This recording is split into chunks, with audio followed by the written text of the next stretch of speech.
श्रावण सोमवार की कथा के अनुसार अमरपुर नगर में एक धनी व्यापारी रहता था। दूर दूर तक उसका व्यापार फैला हुआ था। नगर में उस व्यापारी का सभी लोग मान सम्मान करते थे।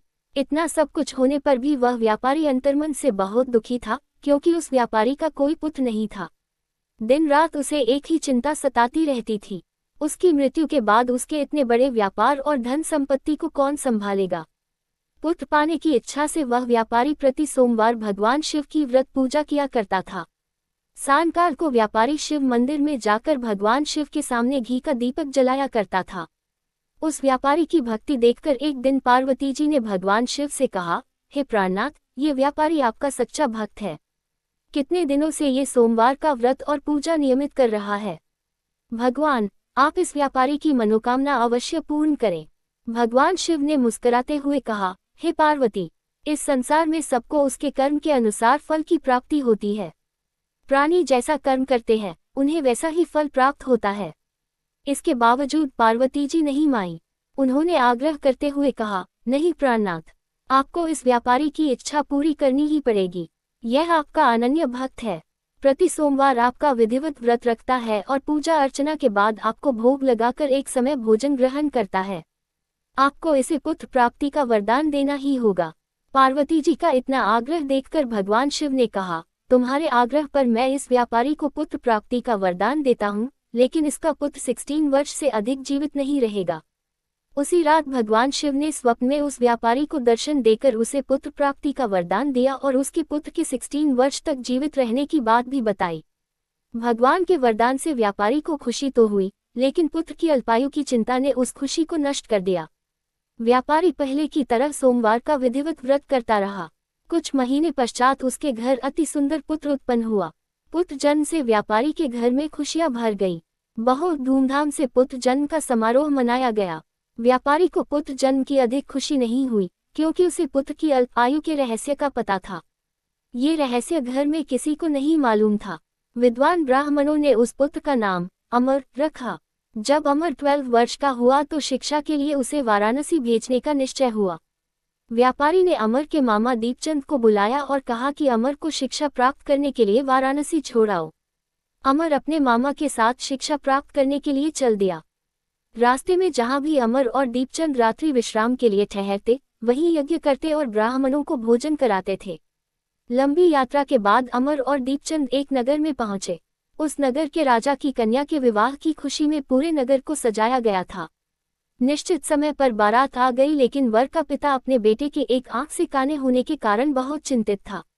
उसे इस बात का भय सता रहा था कि राजा को इस बात का पता चलने पर कहीं वह विवाह से इनकार न कर दे। इससे उसकी बदनामी होगी। वर के पिता ने अमर को देखा तो उसके मस्तिष्क में एक विचार आया। उसने सोचा, क्यों न इस लड़के को दूल्हा बनाकर राजकुमारी से विवाह करा दूं।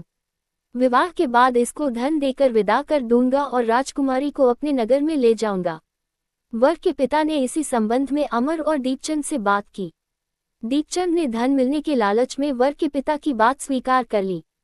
अमर को दूल्हे के वस्त्र पहनाकर राजकुमारी चंद्रिका से विवाह करा दिया गया।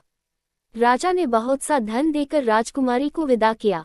अमर जब लौट रहा था तो सच नहीं छिपा सका और उसने राजकुमारी की ओढ़नी पर लिख दिया, राजकुमारी चंद्रिका, तुम्हारा विवाह तो मेरे साथ हुआ था, मैं तो वाराणसी में शिक्षा प्राप्त करने जा रहा हूँ। अब तुम्हें जिस नवयुवक की पत्नी बनना पड़ेगा, वह कान्हा है। जब राजकुमारी ने अपनी ओढ़नी पर लिखा हुआ पढ़ा तो उसने काने लड़के के साथ जाने से इनकार कर दिया। राजा ने सब बातें जानकर राजकुमारी को महल में रख लिया। उधर अमर अपने मामा दीपचंद के साथ वाराणसी पहुंच गया। अमर ने गुरुकुल में पढ़ना शुरू कर दिया। जब अमर की आयु 16 वर्ष पूरी हुई तो उसने एक यज्ञ किया। यज्ञ की समाप्ति पर ब्राह्मणों को भोजन कराया और खूब अन्न वस्त्र दान किए। रात को अमर अपने शयन कक्ष में सो गया।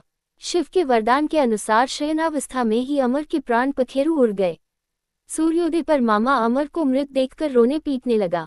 आसपास के लोग भी एकत्र होकर दुख प्रकट करने लगे। मामा के रोने विलाप करने के स्वर समीप से गुजरते हुए भगवान शिव और माता पार्वती ने भी सुने। पार्वती जी ने भगवान से कहा, प्राणनाथ, मुझसे इसके रोने के स्वर सहन नहीं हो रहे। आप इस व्यक्ति के कष्ट अवश्य दूर करें। भगवान शिव ने पार्वती जी के साथ अदृश्य रूप में समीप जाकर अमर को देखा तो पार्वती जी से बोले, पार्वती, ये तो उसी व्यापारी का पुत्र है। मैंने इसे 16 वर्ष की आयु का वरदान दिया था। इसकी आयु तो पूरी हो गई। पार्वती जी ने फिर भगवान शिव से निवेदन किया, हे प्राणनाथ, आप इस लड़के को जीवित करें, नहीं तो इसके माता पिता पुत्र की मृत्यु के कारण रो रो कर अपने प्राणों का त्याग कर देंगे। इस लड़के का पिता तो आपका परम भक्त है, वर्षों से सोमवार का व्रत करते हुए आपको भोग लगा रहा है। पार्वती जी के आग्रह करने पर भगवान शिव ने उस लड़के को जीवित होने का वरदान दिया और कुछ ही पल में वह जीवित होकर उठ बैठा। शिक्षा समाप्त करके अमर मामा के साथ अपने नगर की ओर चल दिया। दोनों चलते हुए उसी नगर में पहुंचे जहां अमर का विवाह हुआ था। उस नगर में भी अमर ने यज्ञ का आयोजन किया। समीप से गुजरते हुए नगर के राजा ने यज्ञ का आयोजन देखा। राजा ने अमर को तुरंत पहचान लिया। यज्ञ समाप्त होने पर राजा अमर और उसके मामा को महल में ले गया और कुछ दिन उन्हें महल में रखकर बहुत सा धन वस्त्र देकर राजकुमारी के साथ विदा किया। रास्ते में सुरक्षा के लिए राजा ने बहुत से सैनिकों को भी साथ भेजा। दीपचंद ने नगर में पहुंचते ही एक दूत को घर भेजकर अपने आगमन की सूचना भेजी। अपने बेटे अमर के जीवित वापस लौटने की सूचना से व्यापारी बहुत प्रसन्न हुआ। व्यापारी ने अपनी पत्नी के साथ स्वयं को एक कमरे में बंद कर रखा था। भूखे प्यासे रहकर व्यापारी और उसकी पत्नी बेटे की प्रतीक्षा कर रहे थे। उन्होंने प्रतिज्ञा कर रखी थी कि यदि उन्हें अपने बेटे की मृत्यु का समाचार मिला तो दोनों अपने प्राण त्याग देंगे। व्यापारी अपनी पत्नी और मित्रों के साथ नगर के द्वार पर पहुंचा। अपने बेटे के विवाह का समाचार सुनकर पुत्रवधू राजकुमारी चंद्रिका को देखकर उसकी खुशी का ठिकाना न रहा। उसी रात भगवान शिव ने व्यापारी के स्वप्न में आकर कहा, हे श्रेष्ठी, मैंने तेरे सोमवार के व्रत करने और व्रत कथा सुनने से प्रसन्न होकर तेरे पुत्र को लंबी आयु प्रदान की है।